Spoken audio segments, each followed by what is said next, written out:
ఎందుకు అన్నారు. ఇంతకుముందు ఎలా పుట్టామో తెలియదు నాయనా, ఇహ ముందు ఎలా పుడతామో తెలియదు.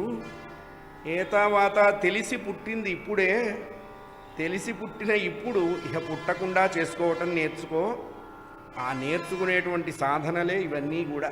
అయ్యా, ఆ సాధన ఎప్పుడు పండుతుంది అన్నారు.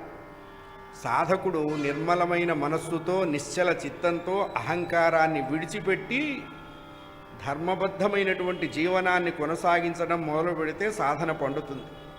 ఆ సాధన పండేందుకే ఇవన్నీ మార్గాలు. ఈ స్తోత్రాలు, పారాయణలు, సంకీర్తనలు, భగవన్నామం, భజనలు ఇవన్నీ ఎందుకన్నారు. సాధనలో ఒక పుష్ బ్యాక్ అంటామే, బ్యాక్ బోన్గా వాటి కోసం పెద్దలు నిర్ణయించారు.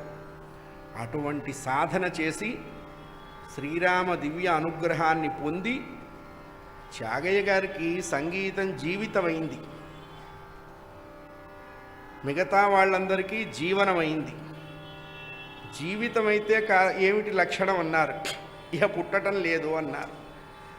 జీవనమైతే ఏమిటి లక్షణం అన్నారు. ఇహ ప్రత్యేకించి చావక్కర్లేదండి.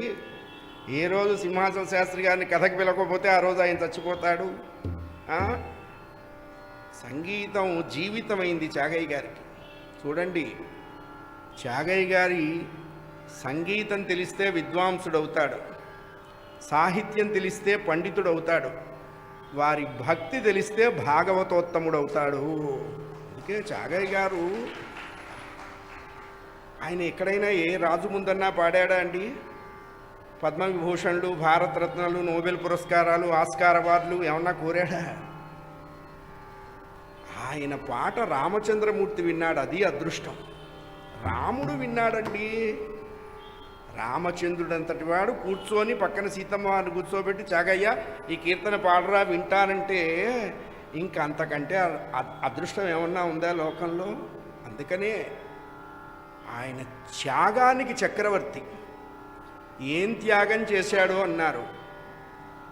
ఏవి ఉండకూడదో వాటన్నిటినీ వదిలేశారు అన్నారు.